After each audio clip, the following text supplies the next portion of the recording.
Thank you, Lord.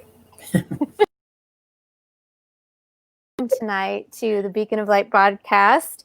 This podcast is one of those special podcasts that helps to emphasize our month of awareness with Domestic Violence Awareness Month. It also coincides with the conference that we've been holding throughout the entire month of October.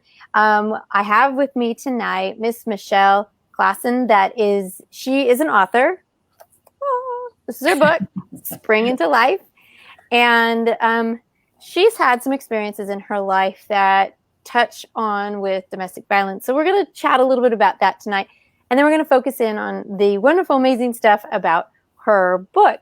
And like you can see on the ticker running down here below us, is that Springing into Life of Hope and Love to Discover Your Outrageous, Courageous Self by Michelle Klaseen. So this is a great evening for anyone out there tonight. We've been really focusing in on giving strategies and supports, as well as sharing the story to help remind us, if we ever get stuck in a place that your gut's kind of giving you that check, like, something's off, please trust that gut, because it's almost always right. I mean, God gave you your gut, so why not trust him? Right?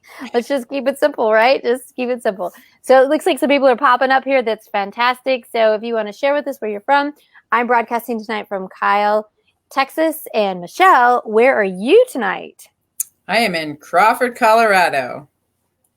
And it Excellent. is balmy and nice still.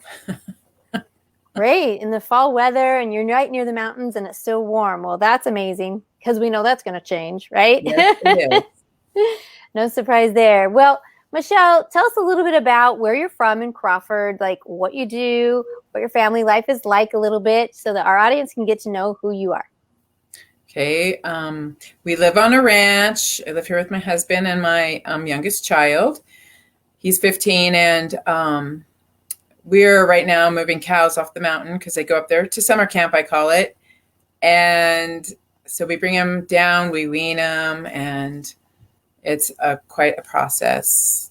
And yeah, it's a really nice, beautiful place on the end of a dead end road, beautiful mountains. And I just love it here. Well, I'll tell you, if my husband's listening, he's like super jealous. He's like, I want to go. Yeah, we miss the West. I will say we miss the West, and there's nothing like once you get dipped into the mountains, it's tough to leave. So looks like we've got Terry Wood here from, Hoosier Heartland. Woohoo! Go Hoosiers. Excellent, excellent. Thank you so much for popping in here and showing up live. So Terry, thank you, because some of those discussions that we're going to have tonight about domestic violence, when men pay attention, things really change, because we've shared this in a few other meetings and podcasts through the month, is that when men stand up against domestic violence, they're that leadership that helps the other men who are causing the violence to kind of back off, step away, and we'll just say get checked, right? It's this guy-to-guy conversation, guy-to-guy, I don't know, male magic, something like that just kind of happens, where they could put the pressure on each other within those social circles to really help stop and heal some of these problems. But it takes real male leadership to stand up to be able to do that. So Terry, I know you've been involved in a lot of different things with this. So I'm so grateful that you're here tonight, and I'd love to see some of your comments. Hey, Pam, how are you doing out there?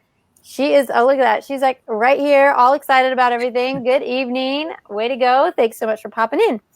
Okay, so we've got kind of like a two-part thing that's going to be happening, or maybe it's just part of all of our stories, where when we share the troubling times that happen, hopefully through this journey of healing and everything else, we find that light again, we find the hope again.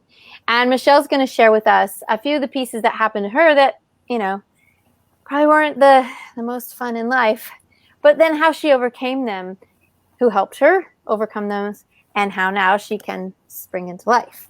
So Michelle, you ready to kind of jump into some of the sticky? Yeah. Okay, yeah, she's ready. All right. Well, why don't you start us off with where you feel comfortable in sharing?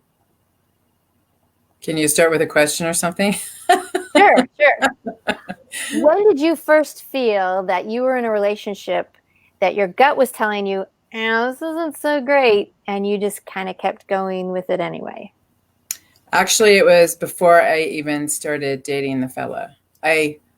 Um, I knew, but I was so starved for attention, love, and acceptance that I I got it any way I could, and so that need for that love and acceptance overrode that gut feeling. Isn't that interesting that the the safety of our lives can be completely pushed aside if we have a need that's strong enough for a desire to want to have acceptance, belonging, love, even if it's from a not healthy place.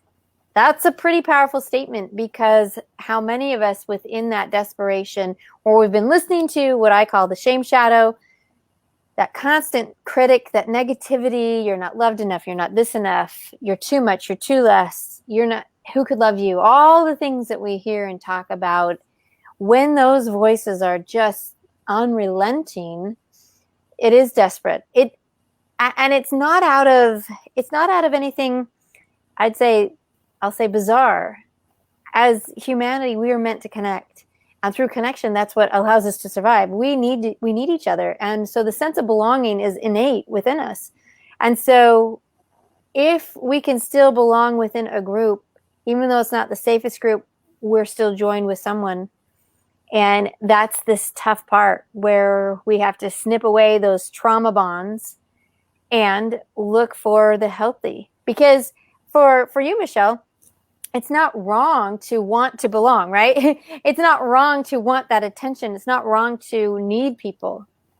It's just your gut was like, yes, yes, yes, I believe, yep, you need these things, but not there. Not there. There might be someplace else. And then the critic starts flying in. Oh, well, who else would love you? This is all you're going to be good enough for, right? Like, Yeah. all that sticky stuff happening. So before you started dating him, you had this gut feeling. And what kind of propelled you into, like, how did you convince yourself to say, it's okay, I think I can still date through this? I told myself that he would change and Ah, that it would get better. did And it? no, it didn't. And then, of course, I got pregnant at 17 and was scared, didn't want to do it on my own. And, just feeling, I was so insecure and so, yeah, insecure. And I wanted validation and I wanted someone to take care of me. And I sought it any way I could. I didn't have enough confidence I didn't believe in myself enough to go do it on my own. Yeah. It's an interesting upbringing when we have those feelings of such low worth. We're willing to put ourselves in danger. And now possibly a child coming into this relationship now. Do you see where this conflict really, really starts to happen? Kind of the question I'm asking the audience out here. And it is powerful. Terry says something kind of interesting, to snip away those trauma bonds. It is true that we have to do that, because bonding with someone, especially in an event that the traumatic things that happen, it doesn't necessarily always have to be like traumatic as in abuse. There are survivor stories from, we'll say, car crashes or rescues, or, from hurricanes or whatever, that when the rescuer comes in, there's a bond that happens there. And whether they see them again or not, there's something there that emotionally and physiologically connects. Because without that, you wouldn't have made it through. And the trauma, unfortunately, that happens on the other way, but I'm still here, I'm still okay, he still accepts me, starts to change on that other side. So when you knew you couldn't change him anymore, or wasn't going to happen, or did you, well, before I ask that question, what did you hope to see the changes would be? Were you like asking him to change? Were you encouraging him to go to church? Like, what was happening? Um, well, he liked the nightlife and I was home with the kids. So I would get really angry when he would get home. So it never was pretty. And I don't believe I ever asked him to change. I just assumed it would happen.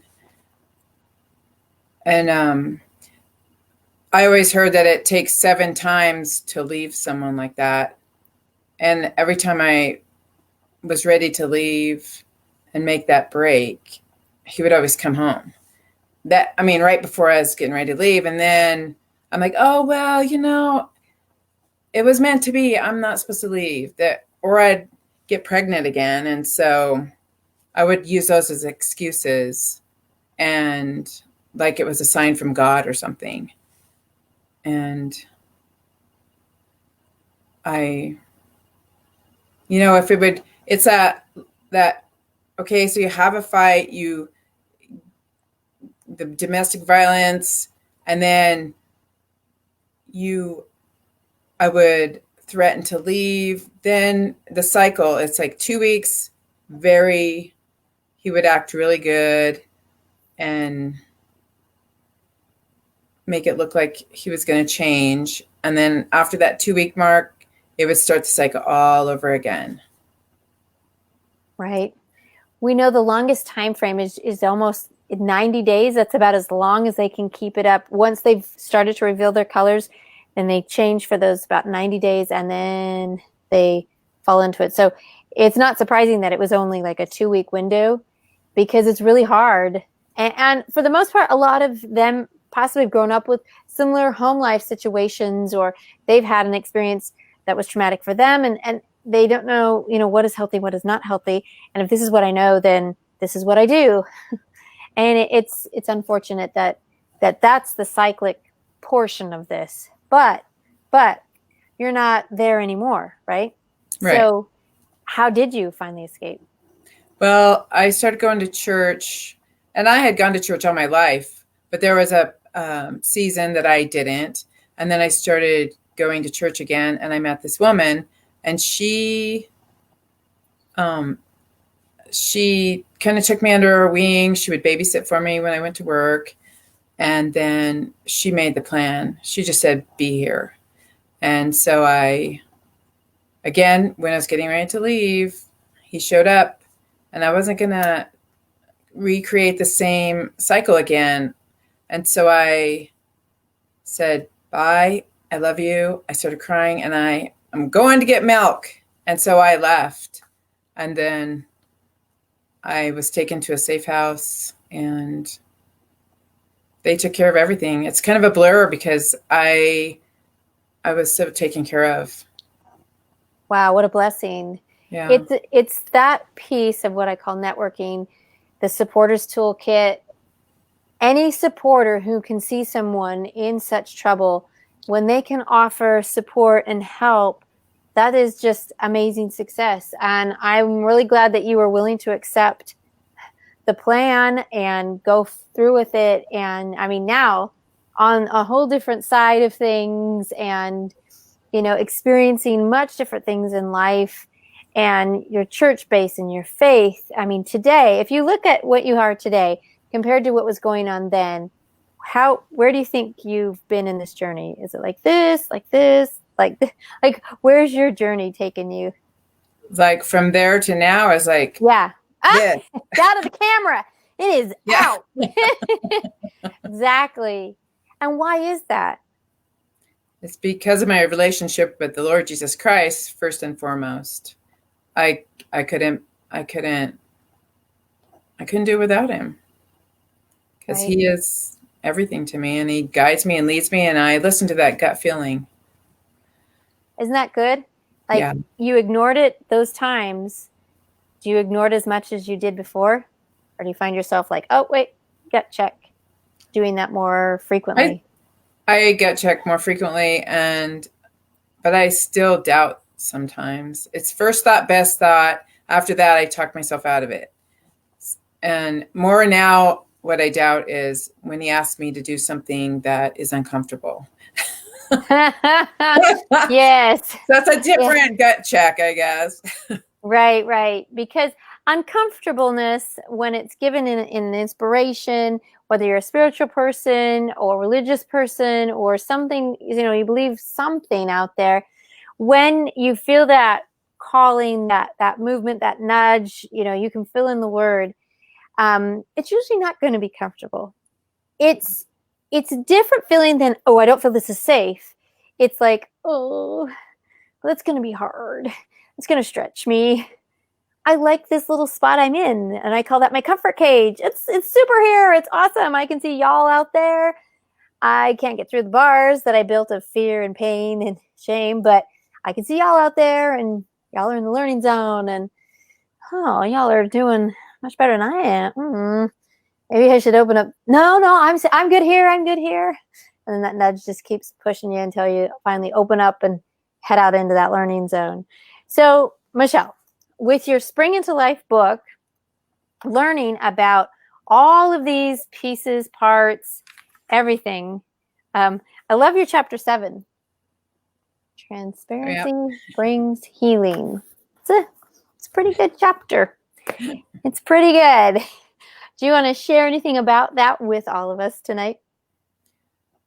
Well, when we keep secrets and hide our secrets, the enemy loves that more than anything because he can use it against you.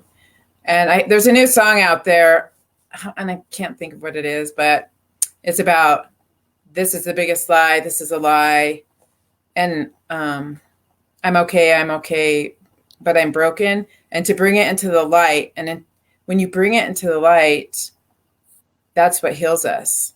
And no one said it was going to be easy to bring it into the light, because we got to humble ourselves. And it's painful sometimes to humble ourselves, because we chose to put ourselves in those relationships, and sometimes it happens and we didn't know it, but we get to choose. And as we go through the process of creating a dysfunction, coming out of it is sometimes just as painful, because we get to work through all the hurt, the woundedness, and it's not always easy. Right. That's like getting that pressure and going through the fire and getting all the, the baggage off. Yeah, it's hard. It's comfort. It's a strange way when I say the word comfort. It's just been with us for so long, we don't know any better. That's what makes it comfortable. And so releasing that burden and the shame and dropping off all of those things along the way, we're like, but this what's made me strong, and I keep going, and I don't need to share it with anybody. But that's not the point of our lives. The point of our lives is to be able to be free enough to be able to see other people, to help other people, and to guide them to their best self. And that understanding of, if we're always like this, center focus, and just, I can only see me, it's all about me, it's pretty tough to be able to reach outward to help anybody else. And in that journey of healing, a lot of it has to do with reaching beyond yourself, even though you're in the healing process. So it's kind of this interesting place where it's not always going to be comfortable. So, but like you see this beautiful flower that she has here on this front cover. You want to share a little bit about this part, because I feel like this is a great representation about what healing is, how it can feel for all of us. Right. So the sunflower represents discipling.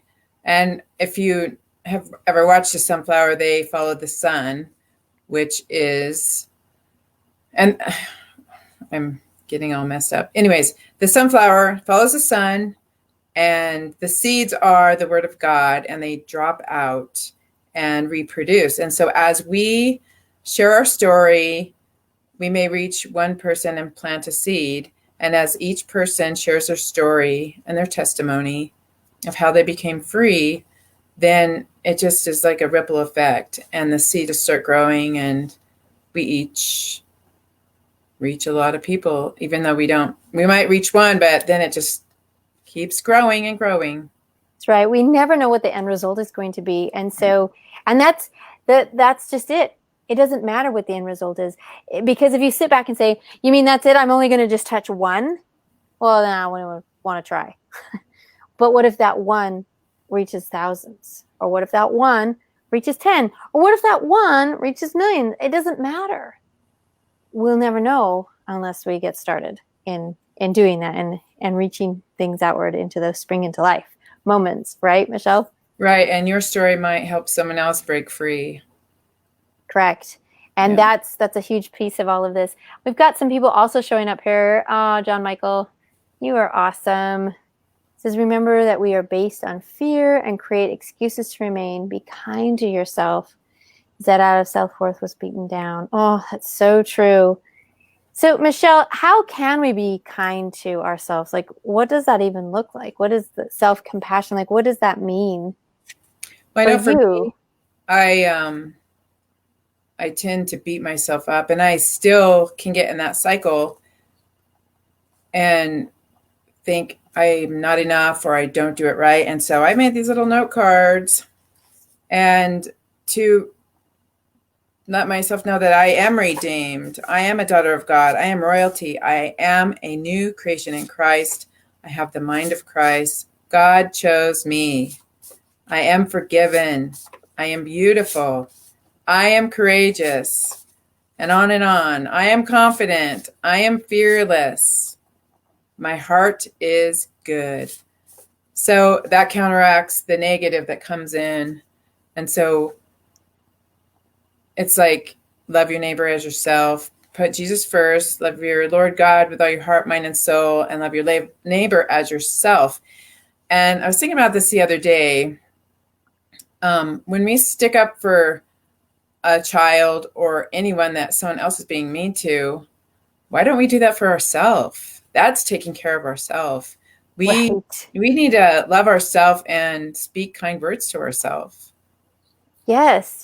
The most compassionate place we can start is the person we see in the mirror every day.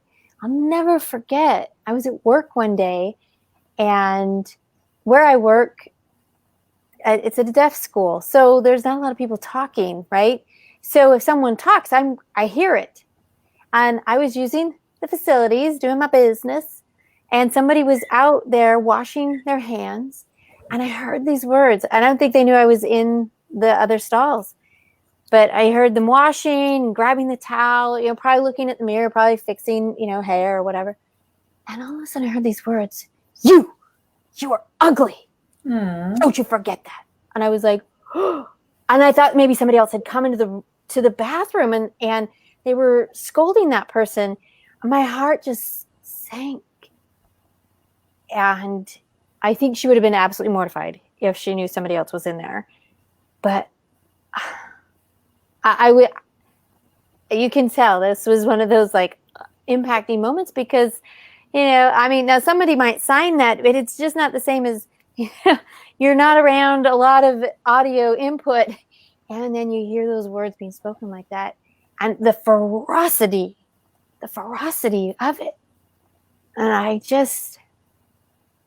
I wondered if every day of her life, that's that voice that tells her that every day. And it was just so interesting to me. And I made a conscious thought to try to make sure that my daughters and my sons know that they're loved every day as best I can. Not because of, oh, it's going to be perfect. Oh, no, honey. Perfection has nothing to do with love. It's all about this. At the end of the day, if we can have a conversation, even though they would have been, not the best, kind of upsetting or whatever, it doesn't matter. At the end of the day, I need to know, and they need to know that they've been loved. And we had a few trials on Tuesday night or Monday night. What day is it? See, I don't even know what day it is. It was Monday. We had a flood on Monday. And we're working through this flood and ripping up stuff and moving things around. And everyone's in chaos. And everyone's like, oh, no, and screaming and yelling. And I'm thinking, in those screams and yells, we're frustrated that the water is ruining things. But I'm wondering if, as kids, if they're taking all of that on, like, I'm, My one daughter signed, do I have to quit the family now? I was like, no, you don't have to quit the family. Okay, we got some repair work to do because obviously in our panic, we weren't the best role models. Which you can understand when water is going into the bedroom, the closet, the pantry, the kitchen. Just a little water.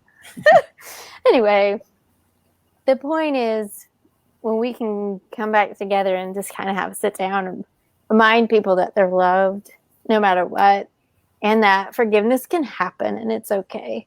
You know, it's just what happens in life. So when you're sharing those cards, telling you are loved, you're a daughter, these positive things, they're not just fake. They're, like this, they're real solid based on truth. And that's why they last. And that's why it shrinks that voice back into the shadow. That's the whole point about that shame shadow. It desires, it goes right back there, because those words that you're saying are of light and are of truth. And that's an opposition. It cannot handle that because it wants the lies. And when you fire down those lies with truth, they can't sustain. So I highly encourage y'all out there, make some of those cards for yourself. Michelle's really a good testimony of those because they do help. And the skill sets like that, there's nothing wrong with it. In fact, it's a really good practical way to help us through some tough times, for sure. And Lori, thanks, Lori. She says, and yes, I agree. Yep. Pam says, revisiting the self-care. Yep. Trying to put it more into practice, getting it to stick with her. Yep. Very, very true. I like this. Terry says, true freedom is found in our identity, and we must know and accept who we are, and more importantly, whose we are. Very, yes. Very wise words. Yes. Thank you, everyone. It's a great honor here.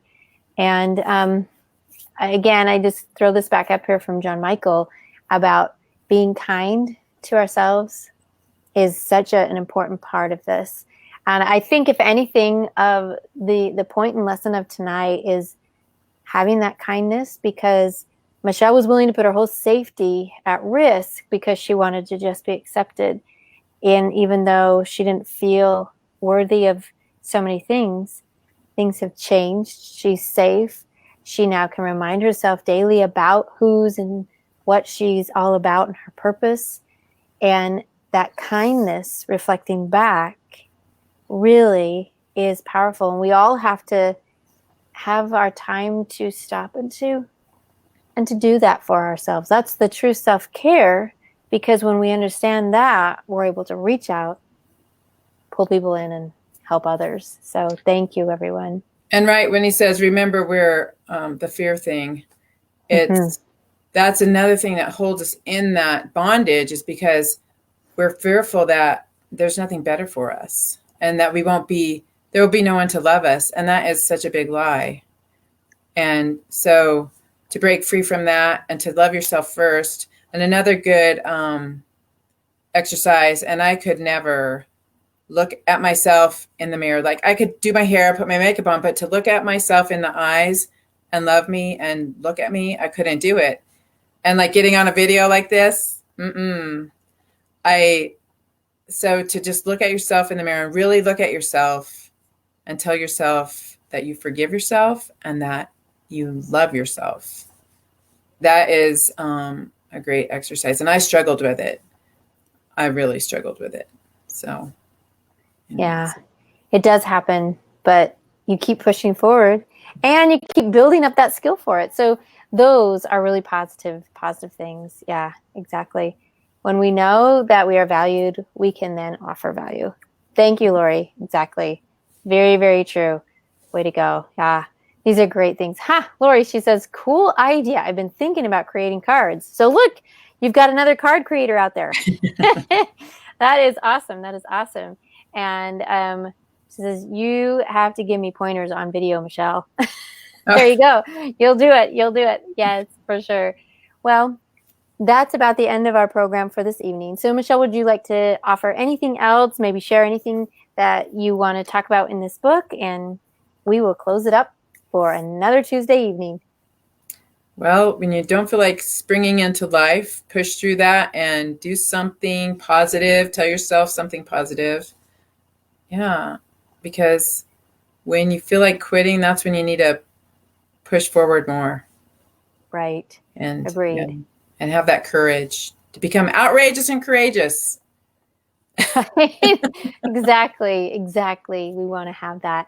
It does. It takes every day. Thank you, John. John says this is so true. It takes every day to remind yourself of the love that we have for yourself and forgive ourselves. So important. So important. Thank you, everybody, for joining us tonight for another great Beacon of Light podcast. Thank you all, and we will catch you guys next week. We'll see you. Thank you. See ya.